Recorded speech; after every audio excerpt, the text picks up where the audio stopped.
I think will be quite smart because he's a proper sort of journalist, and I said so I will at the very least take my hat off. Your hat off. Right. And so there we go. So for Will Yeoman, first ever, Extraordinary. I've made this concession is unprecedented. Thank you. It is. Yeah. That honestly is perfect. Yep. Okay. There we go. Okay. All right. So we're very lucky to have Will Yeoman with us today, and I'm very grateful for you coming to talk to us. I usually try to start with a cheap jibe, so I'm going to with you. Absolutely. So I gather that most journalists are failed writers. Was there a time when you ever wanted to be a writer? Absolutely not. Is that right? so tell me, go on then. I'm joking aside. Okay. Like a lot of children, I guess, who were somewhat, less enamoured of sport, more interested in the indoor pursuits. And I'm not talking about naughty things. I was going to say, I really think we need to be very clear. Writing. Okay. I'm talking about writing, art, all those kinds of things. So you were always interested in that? Yeah, absolutely. But no ambition per se. It was just something one did naturally. You're a kid, play. And writing is play. So it's interesting because my wife is very creative, and she always has a thing about the fact that schools struggle to find a value in that creative. When it was, writing and reading, very much the kind of, how education arose from the Industrial Revolution. It was reading, writing, arithmetic, and those with their creative ambitions seem to be somewhat sort of, well, what are we supposed to do with you? So, but were you academic as well as creative? That's a really interesting question because you've separated two things which I've never separated before. Not particularly academic. I was very strong in English lit. Right, okay. So absolutely abysmal in the sciences. Really? So you always come across to me, dare I say, there is a certain nerd. Now I'm insulting you. Now we've tried. No, not at all. I always imagine that you, because I obviously mostly spent my whole life with scientists, and you always have to me a very precise scientific sense to you, but actually that's not true at all. Well, that's more to do with star signs, and I'm a Virgo, so that's where you get the perfectionism I'm a Scorpio. and the precision. You see. No, I know no one's got a good word to say for Scorpio, so we need to know. Really, we're not doing well, all right. stars yet. Not in this program. Not yet. Okay, we could get to that. So joking aside, yeah, I've since made up for that lack in many ways through self-education, just reading widely, which means reading about history, the sciences, and so forth, and become very interested in quantum mechanics, for example, relatively recently, and I can see the relationship between that and poetry quite easily. So this is what I'm saying to you. So many of our listeners, both of them, I've got to make that joke. May not understand the obvious link. we know that, the link between quantum mechanics and poetry. If you say yes. So I think Will's a neurodivergent. He hasn't put the T-shirt on like I have, but anyway. So what is the link? Tell me about the link between quantum mechanics and poetry. I'm not even going to pretend to understand it myself, but it felt intuitive reading this material and thinking, that sounds a little bit like poetry. I haven't got an explanation for it yet, but I can go as far as to say it relates to the certain ambivalence. If you're looking at those... Do you mean ambivalence? Am I allowed to use the word uncertainty? Uncertainty, the uncertainty principle. But there is a certain randomness to the universe, a chaos to the universe that is in itself a property of the universe. Well, see, this is too heavy to get stuck into straight away. So I never started. No, seriously. Okay, just to finish on this topic. So what I'm trying to say is one of the chief characteristics of poetry is its ambiguity. Okay. So not so much ambivalence. That's probably the wrong word. Ambiguity. Yeah. And then when you start thinking about quantum mechanics and things being able to be inhabiting two states at any one time. There you go. And the idea of change via perception, all those kinds of things. Yeah, the fact that something's defined when you actually look at it, and when you're not looking at it, it doesn't necessarily exist in that state. Absolutely. And so that naturally appealed to me from a poetic perspective.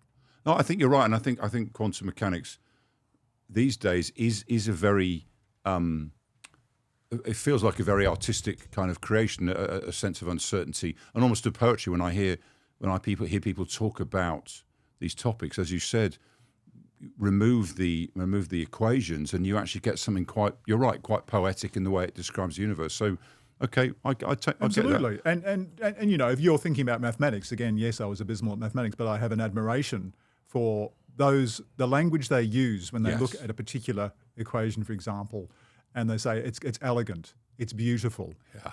Doesn't that remind you of how we talk about art? It does. You're right, and I've not. So there you go. So this it's highly unusual for us to start at this level of discourse. So we need to get back to some. It can only go downhill from I here. suspect it will. So, Will Yeoman, travel writer, music critic, arts writer. So, which of if you were going to rank those, which is the? Are those kind of the roles that you fulfill at the moment? Which can you rank those, or do they exist together? Well, okay, so since having left my recent full-time job, and we can Yes. talk about that later on, I've decided to try the freelance life again for a little while. How old are you? See how it suits Aren't me. you a bit old for you freelance? You can't ask Well, I those know. questions. I feel how like dare freelance- you? Well, I ask feel me like how old- freelance. You never ask a man how old he is. I feel like freelancing is, again, we talk in Yes. previous ones about dealing with uncertainty, and clearly someone like you, very well established with a long record of doing all sorts of very serious, important things, being freelance feels quite risky, is that? Oh, okay. So, a bit of context. We're going on a vacation in October, We, as in, as in my wife Deborah and I. Yes. And I thought, okay, I'm not going to look around for any other means of employment apart from freelancing until after we get back, yeah. because that wouldn't be very fair on my new employers. Sure. For example, if I'm going away for 6 weeks. Oh, by the way, I'm shooting off to the UK for 6 weeks. So it's when not you a good look. Okay, so this is relevant for me. So when you go away, are you still able to do your writing? Absolutely. So I've been talking. Isn't your wife kind of waiting to go and sit on the beach and you're sat in the room writing, or is that not how Okay, you well, write? here's the plan. I mean, again, if you want to talk about travel writing, for example, Yeah, I do. the way I would approach it, Okay. I don't write per se. I keep a travel journal and I attend to that each evening, Right. whether it's in a bedsit or a hotel or whatever. My wife's sister's place. Not a bed sit, surely. Not a man of your gravitas, I imagine. It's all about the experience. Is it? It's Right. all about the experience. You Okay, need I'll something to tell my write wife that about, next you time know, I it's like, book down and out in Cumbria, that Okay. kind of thing. Oh, I So- see. Yeah, no, okay, yeah. But my point being, I don't, because you're there to experience. You're not there to write. You're not there to Right. take endless photographs. You're there to experience and then record that. Okay. So that's left till later on. I know a lot of travel writers that will write while they're away. They'll file while they're away. Yeah. My editor, Stephen Scowfield, is one of those people. I admire that greatly. Yeah. I'm not one of those people. Because from what you're saying, I take that as I tend to not take photos when I'm away because I feel like I need to be in the moment and take in much more than just the visual bit. But if I'm just trying to get photos, I kind of then forget what I saw because all I was doing was trying to get it focused. And I've heard people talk about, they look at their photos to remember their holiday. And I think, well, surely doesn't the photos remind you of the holiday rather than being all that you can remember? So it's interesting that you It's make absolutely. sure you experience the holiday, not write Yeah, about you it. have to be present. It's all about mindfulness. Okay. That's not to say I don't take photographs. I just don't take as many as other travel writers might. I can't imagine you being a big selfie man. I hate taking selfies. I don't take good selfies anyway, and I don't like them. There you but that's go. a personal preference. Okay. And in terms of the writing, as I say, I will keep a travel journal anyway, and that will provide source material for when I get back Yeah. to work those up into some kind of travel So would they be story. kind of prompts to a longer discussion? In other words? Absolutely. Okay. Right. Absolutely. So you're not trying to write. Okay. Well, that's No, interesting. because So- as you say, we're supposed to be having a holiday. It's not a work trip anyway. and I find that particularly at the moment, being new in writing, that often ideas invade our normal day together. And Anita will often say, I thought we weren't working. And well, I'm not sure exactly when I am and when I'm not. And obviously, you've done this for many, many years and learnt how to do both. Oh, indeed. And I think one of the things that's been a game changer for me has been the ability to dictate and have that automatically transcribed without having to worry about the transcription afterwards. So I don't have to stop. I don't have to take my eyes off anything. I can just lift my phone up and talk, describe the scene, for example. Right. To me, that's still being in the moment. That's not taking me out of the moment. In fact, that's enriching the experience. That's fascinating. So when you dictate, but you don't try to directly transcribe your dictation into writing? Because somebody suggested that to me about writing is you can dictate it, and I found that the spoken word, the telling of a story verbally, you and I, was completely different to how I would write it, and I'm never sure whether that makes it more or less valid, or whether that's just the nature of verbally telling stories as opposed to writing them. I think some of the qualities of immediacy, for example, that one experiences through the spoken word. Yeah. I'll try and bring some of that into the written version. Right. But I will not literally dictate. Right. Okay. I mean, as I say, the kinds of apps I use will transcribe it automatically into text anyway. Yeah. Certainly, that's just raw material. Okay. And a lot of journos and travel writers will tell you exactly the same thing. So again, without wanting to stereotype you, as a music critic, I'm imagining you're very much a jazz man. That's interesting because you're wrong. Well, I'm glad about that. You couldn't be more wrong. I'm glad about that. No, I'm actually joking. I do like jazz, but I'm not joking when I say you're wrong because I'm a classical music critic. I didn't invite you to come and just be rude to you. I've just kind of thought it just shows what a fixed kind of view I have of the world. And that's why it's fascinating. I would expect nothing less from you. Bring it on. You'd expect nothing more from that. So classical music. Yeah. So, but do you have a background in classical music? I have a background in as much as I studied from an early age, but I only ever studied privately. I didn't go to, say, a conservatoire or anything like that because it was always, for me, a hobby. It was never my intention to become a professional musician. It was something I always did, and I wanted to continue to do that. Okay. And the understanding gained from that enabled me to write about classical music. So as you said, so that there's a certain amount of insight needed to talk about that. Absolutely. I think to be honest, one has to be able to read music. One has to be able to play an instrument. I know there have been Neville Cardus is a famous example of someone who could do neither of those things.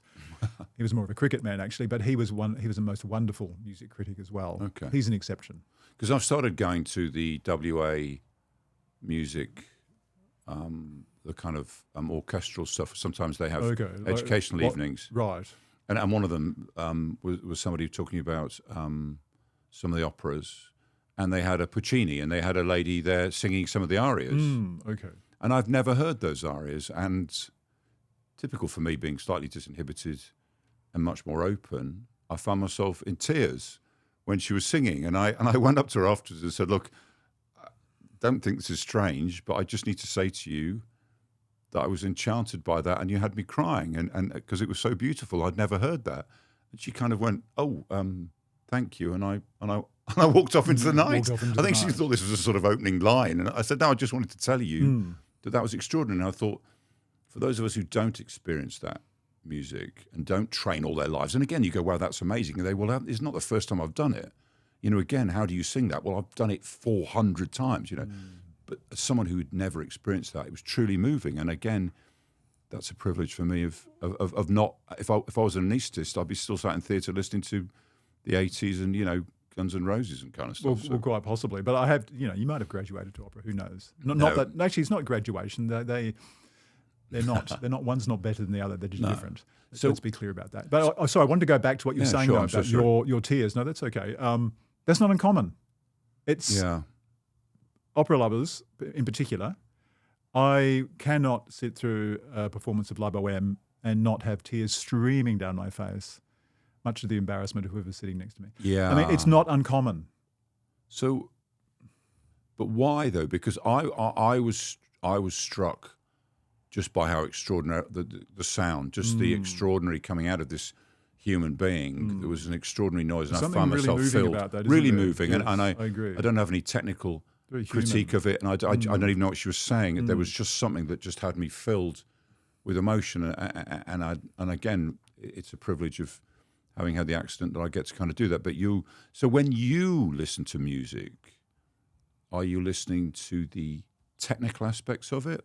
No, again, okay, I apply exactly the same principles as I do when I'm traveling. What, sun cream I'm and completely in the moment. I'm not I see. even thinking about any technical aspects. Right. I'm just completely like anyone else in that theatre. I'm enjoying the performance, or however it makes you feel. Yeah, because I know I can rely on myself to be able to reflect back and remember what I need to remember. Right. And if it moved me enough, if it was important enough to my soul. Yeah, I don't need to record that. No, there you It's go. like you were saying about the photographs. And if you were writing, you may miss that moment. Exactly. Okay. I see some of my music critic colleagues, I see them scrawling notes down all the time. I'm just refuse to do that, apart from the fact that it does draw attention to yourself as well. Okay, but is that, or what we're now talking about, is that experience? Like I say to people, I would walk onto a ward and go, she's ill. And they go, well, you haven't seen her obs and things. I go, no, but end of the bed, ill or well, that was my... And people go, how would you know that? And often it was difficult to explain why, which was difficult for students because, well, how am I supposed to learn from if you can't? So you're saying that you listen and there's lots of other things that you can trust to do afterwards because, a bit like, see, when again, like taking history, I really should listen and focus and not go, because every time I do that, the person thinks, this is just an exercise. Absolutely. Okay, that's fascinating. So for me, it's just really... you listen to enough performance of the same piece of music, for example, Beethoven's Fifth, over and over and over again, with different conductors, different styles, all sorts of things. You pretty much know what you're listening out for. Okay. So you're always making those comparisons in your mind to every other single performance you've ever heard in your entire life. It's just like any other profession. It informs your the way you receive that. But I like that. I think that's the thing about these generic, about chatting to different people about their experiences and their professions, is you just said, well, it's just like any other. And maybe me as a medic, when you say that and you explain the process, I go, okay, so okay. And I always say people, it's like driving. When you're a very experienced driver, you largely sit there for hours and you don't notice what's going on because nothing is different. No. And we're programmed to see difference so that we're not data collectors. We're ones who go, that's a memory to remember because I've not seen that before. And what you're saying is if you've heard Beethoven's Fifth, you'll notice the bits that are different. And they're going to be different. Every performance is going to be different. Even with the same orchestra, even with the same conductor on a different night, it'll be different. Yeah. And you intuitively pick up on that. And it may not even be significant. That may not be what you're writing about. Generally, you're writing about something that's at the extremes, either absolutely incredible or just appalling. So you're obviously curious. You're obviously curious about all sorts of things, and that's how you've come to know a lot about them, is because somebody said, try classical music, and you've gone, and you've sat and listened. Without necessarily knowing because as a scientist, I'm almost going, what's the point? And I was AC grading that, and he sort of said, well, you have to figure that out for yourself, which I kind of like, because that means I'm in control, but it also means it's very complex and not just, it's very nuanced. And again, clearly, do you remember a time when you were writing about these things where it wasn't so easy and that you maybe thought about, gosh, I need to write things down, or were you always able to pick the music and see something in it that you wanted to write about? Well, I remember going back to some of the first reviews I was doing. This is going back to London, probably getting close to 25 years ago now, which is actually still relatively late for a music critic. Yeah, quite. It's only 25 years ago. Yeah. But that is a lot of experience in that time, as you can imagine. So I was in the habit of writing my critique as soon as the concert ended. So I'll be up to 2 a.m. in the morning. In case you forget. In case I forget. Yeah. I don't do that anymore. I'm happy to leave it till the next day, sometimes even the day after. Yeah. And I often say that about taking histories or counsellors, is what you don't see with an experienced counsellor is the structure, because they hide the structure behind a casual conversation. I mean, sure, you do that as an interviewer 100%. yourself. You know what you're going to talk about. I don't feel like I've been grilled by you, but you've got what you wanted, which of course isn't what's going on here, because I'm just listening to you and going, wow, that's really interesting. So music so arts writer. Now, I know that you've got a kind of a real passion for a magazine, Seesaw, that I gather am I right in saying is making a kind of re-emergence, or is it a magazine that you've always been associated with? Well, this is really exciting. So Seesaw is an online arts magazine. It's similar to Arts Hub, if any of our listeners know Arts Hub, which is a national online magazine. Okay. This is important because it is West Australian based, and it's focusing on what's happening in Western Australia, promoting the arts through that. So it started up quite some years ago, and then it went into abeyance for a while for various reasons, like funding, COVID hit, all those kinds of things. And finally, they've got funding again. They've got a new guy in charge. Is that from government? The government fund? It is government and private philanthropy at the moment. Right. So that will be an ongoing challenge, as it is with any small arts can people subscribe to Seesaw online? They will be able to soon, but at the moment it's all free. You can just go on. Okay.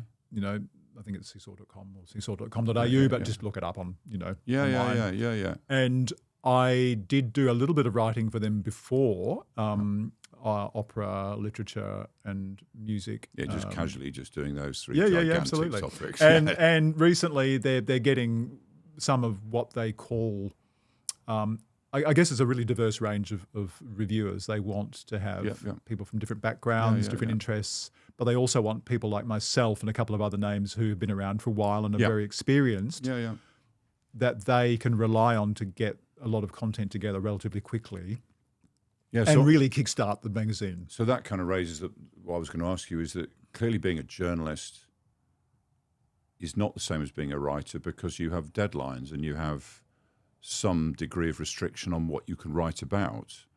And I wonder whether that's a discipline, again, that you naturally take to, or you have to, every journalist has to learn how to manage, well, I need 500 words this week. It must be quite a... You do learn, but it's the best training, because you're just not precious anymore. You don't sit there waiting for the muse. You're so used to working to deadlines, and you're so used to delivering close enough, not perfection. Okay. What can I achieve in the 2 hours I've got to write this story? That's all you care about. Because it has to be out. Because it has to be out. Yeah. So having done that for a number of years, when I'm doing even creative writing, I'm not saying I set myself deadlines, but I don't feel so precious anymore. Okay. It's quite liberating. I know that's hard to understand if you haven't been through the process, but if you have, it's extremely liberating. So that also tells me, because I've struggled with that, is that you must have a point to say, that's good enough, or that's as good as I can do. Do you go, that's as good as I can do in the time frame? So is it the time frame that's leading it, or are you able to look at it and say, no, that's okay, that's good, that's okay? Because I find myself looking at going, well, it could be better. And of course, editors would say, well, of course it could be better. You could do that over and over and over again. And my experience with 6 editors is each one of them has a different perspective as to what it's supposed to look like anyway. So you finally come to the realization that everything could always be better. There's actually no end to it. No, and perfection is, we learned this, perfection is illusion. And it's actually quite a toxic thing to seek that. Or it can. I like to put a more positive spin on it and say it's a useful delusion. It has utility. It helps you, gives you confidence, doesn't it? It sees you through, even though in the back of your mind, this is not real. It's just something that we use. And again, have you learned that with time? Absolutely. And again, being a Virgo, I would obsess over things. I learned the hard way. And thought, well, hang on. You're determined to have astrology involved. So tell me about Virgos then. No, don't. No. No, this could be a new thing, Will. What do you think we could have the No, the astrology part of the program? Big mistake. Okay, well, we want that. Okay. I only mentioned it partly because I was being facetious and partly because I tried to explain something you said to me. And I was saying, no, that's because I'm a Virgo. Well, I think what you're saying is that each of us has a preferred way of doing things. And I always used to get taught that you're a preferred way, which happens naturally. There's a way that you can learn if you work hard at it, and the stuff that you're never going to be any good at. And you might as well be able to say which of those you are, as you said, be it through your star sign or be it through your style preferences. All those things is actually, and I said this when I spoke at Scotch to the kids, you just have to know who you are and know what you're good at and what you're not good at. And if you're not going to be good at it, make sure you've got someone on your team who is good at it. Absolutely. And I think that comes with a certain confidence in your own value. But also, I guess, understanding what you're not good at that point in time, but you still know you can be good at if you practice hard enough. I think there's a big difference between that and knowing you're never going to be good at it, no matter how hard you try. I've accepted I'll never be good at it. Which, I get, I can't. My wife can draw faces that look like people's faces, and I go, well, how did you do that? She said, well, because it isn't a round circle and 2 dots and a. So why have you drawn that? I said, well, anyway, let's not get onto that. So that's really interesting. So we've talked about that. So what I wanted to ask you about is your work with festivals. because you've recently been, well, you've been all. I saw on your work that you've been to China and you've been down south to Ravensthorpe, and these are festivals, but very different kinds of festivals. Well, okay. Right? I mean, so Beijing was not a festival; it was more of a trade fair. So it was the Beijing International Book Fair, second largest in the world after Frankfurt, which is the largest in the world. And so it had about 300,000 people through. Wow, which is pretty big. So what were you doing there? Well, I was there with a small not-for-profit outfit called Fableration, who are offering a new model for writers and readers to engage. Yeah. We can get onto that later. So I went over there with those guys. They thought, this is a nice forum for us. We've got a few Chinese people on our staff. Let's head over. They asked me to come along, mainly because I was going to do an in-conversation on stage with the CEO, Simon Harding, about the history. Did you do that? Yeah, and that was not in Mandarin. Thank goodness. That was, hang on, you don't know. I could be freaking fluent. You're saying thank goodness, as though I'm terrible, which I am terrible. Anyway. I think to be able to say I'm terrible in Mandarin is different than saying I don't know anything about Mandarin. No, fair enough. I mean, no. Because you do a bit of these stage talks, because of course when I reference Racy Grayling, you were sat in that knowing, and you knew. Tony and I had a great chat down at Marg's, didn't we? Well, it was fantastic. You said you knew as soon as you saw I was in the audience, as soon as you said, have you got any questions? You were going to be I was going to go, because I was desperate to, because it was such an interesting, we're completely off the subject now, but Tony, as our friends like to call him, was just fascinating in the depth of what he knew. He is endlessly fascinating. Yeah. And I had now found his books around atheism and about religion, and again, really and he was the one I literally went up to him after, so I'm really sorry to bother you. And he furthered that conversation about what the point is, and I referenced that in the first memoir that I've written, is to say that it was quite a changing moment, because he said, well, I can't. In other words, you need to stop looking for an answer from anyone else, because you have to find it yourself. And I quite like that. I found that it's very much the humanist tradition, I think. Yeah, and again, just learning that from people has been a real joy. So you're right. We're not going to talk about. So tell me about the festival in Ravensthorpe then, because you were down there for 4 days, weren't you? Absolutely. So Ravensthorpe and Hopetoun in the the Goldfields and Esperance region. Of Western Australia. Yeah. Around about 6.5 hours drive from Perth, if you're in the CBD. Yeah. Which is fascinating in itself, because you go through all those lovely small towns like Lake Grace, Lake King, Hyden, Wave Rock. But Ravensthorpe is pretty industrial, though, isn't it? No, it's not. I mean, I know there's a lot of. I wasn't quite sure what kind of festival. Arts festival Ravensthorpe. I thought it was a coal mine. No. Or is that in the UK? There's definitely a Ravensthorpe. I thought, okay, so. Tell me about that kind of regional festival. Then, 'cause it's quite a thing. I think it's quite lovely. So both that and Hopetoun, which is about 20 minutes drive, and it's in the Shire of Ravensthorpe. So this festival ran across both of those small towns, and there's a lot of mining interest. Like there's a nickel, those kinds of things there. Okay. And they support a lot of what goes on in the town. In fact, they help fund the festival as well. There's also a remarkable amount of art in the regions in WA, isn't Absolutely. there? I mean, that's what really struck me is I've been to York, and again, York's kind of small, and yet there was so many people there who it's almost like there's a hideout. Well, it's a cliche, but they punch above their weight when it comes to artistic expression. So what I wanted, my main point, I think, the main takeaway from these regional festivals, you can include York, you can include Ravensthorpe and Hopetoun. It was the Reef to Range Writers and Readers Festival. Love that. Yeah, I like that. Because you've got that wonderful national park down there, which is the biodiversity is off the scale. But anyway, that's another conversation again. It's the warmth of the people. It's the genuine passion.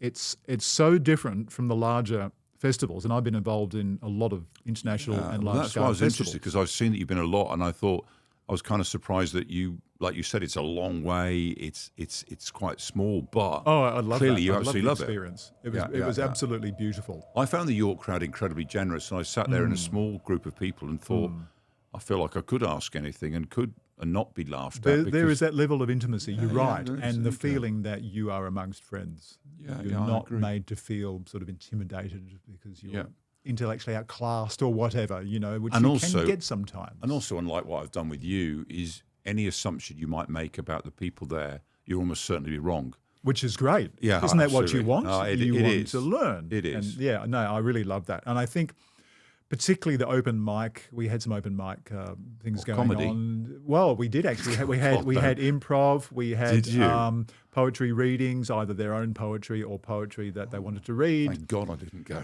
No, it was actually absolutely hilarious. It was a scream. I love that. But it was also very moving as well, depending on what they were reading. I bet. So you had a whole range of experiences, and I just thought this is just the best.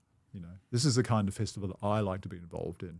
And hearing that from you, I kind of kicked myself that I didn't know about it. Again, I'm not sure that these things are sufficiently recognised in the metro area, because again, a bit like kind of the hospitals where they do great work. Actually, they're not in this area, so it can't be that good. And actually, I suspect, as you said, it's a unique experience. Oh, it's fantastic. With huge and I would encourage anyone who sees any of these festivals advertised, whether it's the Big Sky in Geraldton or whether it's York or Hopetoun Ravensthorpe, or go right up to Broome, And it must be a real asset for them having you go down, because however much you might, I know you're a very modest man, but you going there and being interested and taking part adds a certain kudos, but a certain weight to it, because you've involved in a lot of writing WA, a lot of things, and you go there, drive yourself, take part in it because it has value. Well, they certainly kept me busy, I'll say that much. That's great. That's fantastic. I was doing a lot, but really enjoying it. So you did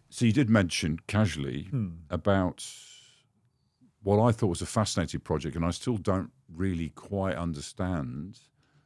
But tell me about what the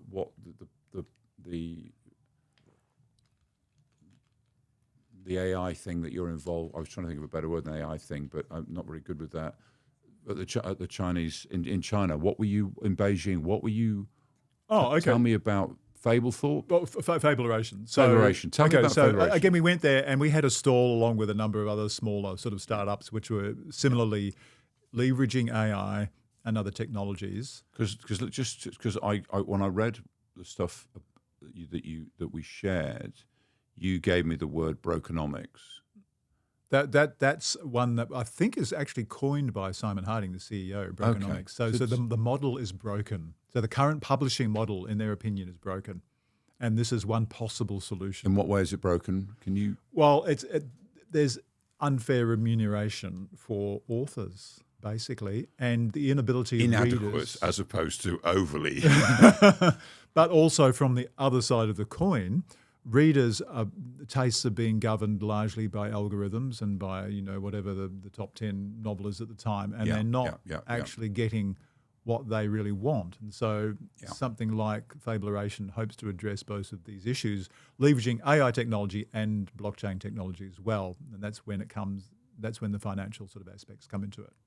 So the problem that Fableration is addressing is the economic issues for writers in trying to monetize their work. And also the readers' inability to find, in many cases, exactly the kind of book or short story or whatever that they would want to read. Well, why don't Big Five publishers produce that kind of work? Why are they not involved with that kind of work? Well, because it's not in their best interest, because those kinds of books, say you and I have a very particular taste and it may not be a bestseller, it's not in the big interests the best interest of the publishers to promote those books, because they're not going to make any money out of them. So it's like if you've got a record store, you have the top 20 best-selling albums on your shelves because that's the only space you have, and you're not gonna have indie bands who sell. So if I want to find that indie band, I won't find it in the big shop, but electronically. So how does the AI? So you're not, obviously Fableration isn't just a gigantic store where you can find whatever you want. No. What is the AI? So fundamentally, and again, I'm not completely au fait with you're every the only aspect, one here, so you're going to have to do your best. But really, what you've got is I don't want to call it a chatbot, but I'm not sure what else it is, but it's an AI agent called Phoebe, which helps you, so you have a conversation, and it helps you very granularly to discover. It's all about discover exactly what you're looking for. Right. So you sign up to Fableration. The authors and or publishers submit their work on to the site. Okay. and this is gold for backlists, for example, because most publishers' backlists are dormant for a lot of the time. Let's face it. So why not have your entire backlist on the Fabulation platform? I see. So it doesn't cost you anything. You've got nothing to lose. Okay. You can only generate revenue. Okay. And then, as I say, so using smart contracts and all those kinds of things that blockchain's good at, decentralization. As soon as they make a purchase, the royalties immediately get transferred to the author and or publisher, immediately on the spot. Wow. Okay. Hence, which is the essence of blockchain technology. Yeah, exactly right. Yeah. So that hopefully will be quite the game changer. And I think at the moment, Simon and his colleagues are trying to get a lot of publishers interested as well as indie writers. You can see the benefits for independent self-published writers. I was going to say, so self-published writers, this is something that they can take part in. Oh, it'd be fantastic for them. Absolutely. Okay. And the people I was talking to down south, the Southern Scribes, they call them, they were the people that put together the festival. This platform would be incredibly valuable for them because they don't have that many outlets to. And am I right in thinking that the AI, for want of a better word, reads the book and creates its own classification? They use a tagging system to create classifications based around what they say is relatively objective criteria. Yep. So we're talking about classic ways of structuring a novel, stylistic things like atmosphere, character, plot, those basics, things that are common to all writing, let's face it. And they're basically make sure they've got a tagging system, as I say, which takes into account also the qualities of the book. Is it sci-fi? Is it set in ancient Rome? Is it both? So it's kind of doing that shuffle through all the my idea about the albums. Yes, you've got 1 million albums, and it's going. Oh well, if you like that, then you want to come and shuffle in this area, these kind of styles, and it might. Does it suggest to you the kind of books? Absolutely. Well, you might like this, and. Okay. A lot of listeners will be thinking, well, hang on, you can already do this. You can do this on Amazon. You can do this by typing this into ChatGPT. Yeah. Yes, you can, but not at this level of granularity and not at this level of, they call it ethical AI. They're not using the kind of algorithm that forces you into buying something because it's more profitable to the person at their end. Okay. It's really trying to benefit. It's about being equitable, I guess. That's what it comes down to. Okay. Equitable for the writers and the readers. Everyone. They're trying to build this community. Okay. So fascinating. I mean, it sounds incredibly ambitious. It does. And it's at the moment, it's still in the beta phase, so they haven't even got it up and running yet. Yeah. I've seen prototypes and so forth. It looks very impressive. But I can't wait to see something closer to the finished product and to see people jump on board and actually see how it works. So again, we've now seen you be very flexible and very open to all sorts of ideas. And again, you kind of say, well, I don't know much about AI, but you know enough. And with the concept of this in mind, you go, okay, well, show me. I'll come to Beijing and I'll have a look and I'll have a chat. Have you always been someone open to change and being curious? Is that the key to changing direction, is because, well, it might be interesting? Somebody opens the door and you say, I'll come inside, I'll have a look. Absolutely. I think I've always been interested in taking certain risks, How come though? Is that a family thing? Are your parents? How did you become a risk taker? I don't know. And I think it's identifying opportunities. So you say you're talking to someone, and the concrete example of this is when I was directing Perth Festival Writers Week for Perth Festival. Yeah. The artistic director at the time said, I'm looking for someone to direct the fest. I just don't know. Yeah. And I was working at the West at the time. I was a literary editor. Yeah. I said, I'll give it a go. There you go. You just jump in. There you go. And you afterwards you people think, say, is your wife, Mike? Because my wife did goes, what? You said what? Because I said, I've been offered the head of department in intensive care at Rockingham. Yeah. And Nita said, well, you haven't been a consultant yet. I said, no, I know it's the first go. And she did the same. She said, well, you can't do that. I said, well, they think I can. So, well, this is it. So that's fascinating. But you see, my mum was very much a kind of let's have a go. So, but you're saying that your parents weren't. There wasn't a sort of family trait of everybody around my family's doing something ridiculous. No. I come from a very working class background. So my father was a shearer. His wife was a shearer's cook. Wow. And then they later on became cleaners when they retired from the relative physical work. So very much working class. Well, I have completely got you wrong, Ben. I'm so glad I didn't say, so which posh family are you from? Thank God for that. I guess I always felt like I wanted something better for myself. Yeah. So presumably not because what they had was bad. Oh, it was fantastic. Yeah. I think a country upbringing for a child, you can't beat it. Yeah. And obviously, a lot of children who go to boarding school are from farmers' families. Yeah. I went to Aquinas College, and a lot of my fellow students were farmers' sons.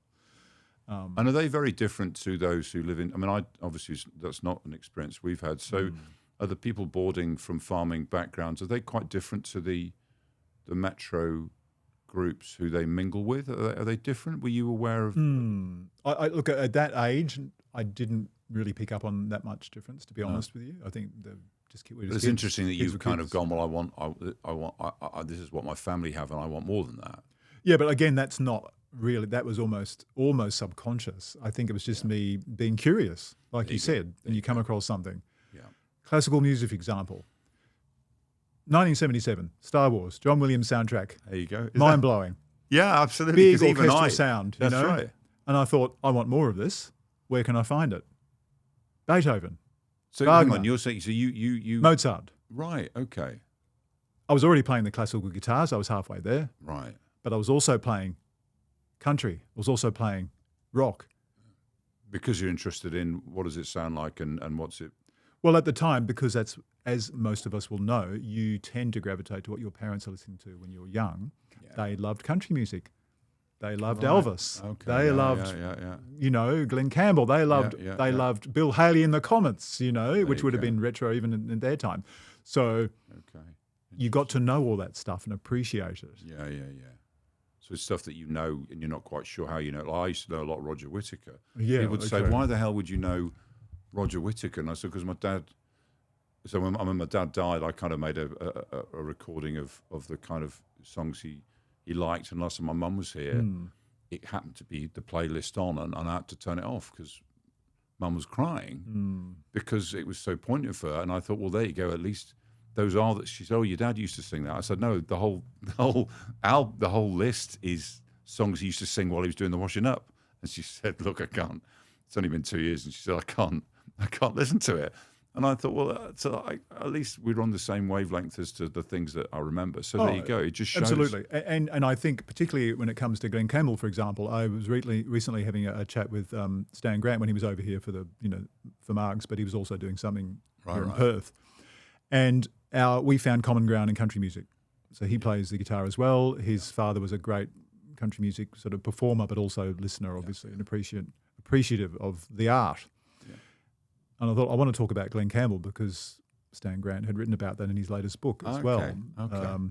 But that's interesting, isn't it? Because you said that you've got him who people kind of, there's a risk of feeling obliged to, a bit like being sporty, feel obliged because your dad was, whereas you've kind of gone and done it because something that you came across really, really grabbed you. Well, it resonated with me and it was quite genuine. But again, and this could relate to the art of the interview, for example. You find something that's not only common ground, but something that's left of field, I guess. People weren't going there expecting us to start our interview talking about Glenn Campbell, talking about Rhinestone Cowboy, or Richard Alignment, or Galveston. And I realise I know the words to those songs, and people go, why? Because my dad used to sing them. Yeah, and you take something like Galveston or Wichita Lineman especially, they are so powerful. They're so evocative. Even now I will listen to Galveston and I will start to weep like I do in an opera. Is that right? Seriously. It is so moving. And that's partly to do with the memories of my parents and listening to those tracks when I was a child being driven across the Nullarbor, like on an old cassette deck. Yeah, see, I've got to leave I've got Durham Town. Okay. Right. And also living on a jet plane, John Denver. Yes. All my bags are packed. Yes. I'm ready to go. And I used to sing that in Hong Kong karaoke because there was something about that sentiment, as you said, and then you know the tune, and then you start listening to the words, and as you said, it kind of gets worse. You get more. My wife's like, "No, we're not playing that again." But can you see the connection with this? This is why I'm not very. I don't like to dismiss anyone's tastes offhand, because you need to find the commonality. You need to understand where they're coming from, where you're coming from. And I can see so much value in those songs, the music and the songs and the lyrics combined. I relate that to the highest forms of poetry, for example, as well. And because the ultimate emotional affect, that's AFFECT, is exactly the same. Yeah. There's an equivalence. There's an emotional equivalence there. And I think, I'm sure a lot of your success is exactly because you're curious and because you're able to make links across things. And as you said, I'd be the first to say that, as a medic, one is rather limited. Certainly I was very limited in my interests and very dismissive of stuff that I knew nothing about. And I think, again, a lot of the people that we're talking to are curious and have a much broader view of things. As you said, even if they don't understand them, and again, you've highlighted that you don't have to be good at that to understand. And as I said, when I watched that woman sing the aria, I thought, Christ, I know how hard she's worked at that. I know that you don't just stand up and do that. And there's part of me then felt slightly sad because lots of people like me don't appreciate, like writers, how hard it is and how little money there is. And people go, "Why do you do it?" And they go, "Well, because I love it. It's love." And it's love. And that's and I think that's a really beautiful thing to start to understand. Hence the privilege of talking to you, and I've been very grateful. And you can take it to, not to the extreme, but there are things that you might not like at first, and then you start to interrogate that and say, why do I not like this? Is it because it's terrible, or is it because it's not to my taste? My best example at the moment is probably Taylor Swift, because I had a friend, or actually I have lots of friends who Swifties, various ages. Well, it's okay if you're a Swiftie. You don't have to have a friend who made No. I did, because I didn't know of this person's existence. Because it wasn't in my field of vision. Yeah. And I was ready to dismiss it, because I thought, well, pop. It's whatever, But then I thought, hang on a second. You catch yourself up and think, hang on, this is prejudice. It is. Let's give it a fair go. And then you get to the point and you think, actually, this is incredible. You appreciate the artistry, you appreciate the lyrics, the music, everything, the whole package, and you think this is incredible. And in fact, I've often thought that about a lot of bands. I wonder why they made it. Yes. My one I've always said is people are amazing live. Even to this day, those that are musically, like Paul Weller and the Jam. If you ever heard Paul Weller do an acoustic set, you realise that although he's a kind of 70s kind of punk, angry young man, he's actually an extraordinary musician. And that's why his music shone through. For all the media, all the publicity and hype, like you said, I'm sure Taylor Swift is extraordinarily musical, and hence that shines through when she does live performances. And so however much one can be produced, put you on a live stage and you go, "Oh my God, that's good," or "Gosh, that's terrible." Well, that's it. And that is why I love doing live interviews on stage, because it's such a great test. I think it is. And thanks. And that's great for you to remind me of that. And clearly we've seen a lot of the reasons why it's difficult. So last question. Thank you again so much for coming on. And it's been really real joy. And as I said, I wouldn't have met you if it wasn't for the accident. And that in itself is a privilege. So there you go. I did start asking people, and it was based on our study I read about medics, that asked people as medical students to say, at your retirement party, if you had someone talking about Will and his career, what would you have them say about you? In other words, when you're a medical student, you probably think about, I'd like to, save lives, but actually as you get older, you think, what would I like people to say about me? Because and the reason for that is when I was asked to do my dad's eulogy, I found myself saying, well, he was just a good man. And I kept asking myself, why am I saying just? And I'm not talking about him as abysmal. All those, he played at Wimbledon, all those things. It was because at a really basic level, he was a good man. And I need to take out the word just, because actually, Absolutely. what more could you want than sufficient. that? That is so what enough. would you? So for all the things, so you've done huge amounts of work. You meet all sorts of amazing people. But what would you have people say about Will Yeoman? Oh, he did his best. He did his best. Simple as that. So I love that. Thank you. And with that in mind, you know what? I'm going to try and do the same in the next 20 years. And thank you ever so much for talking to us. It's been an absolute delight. No, it thank really you has. so much. Thank you. Brilliant. I'll put my hat back on now. Thank you.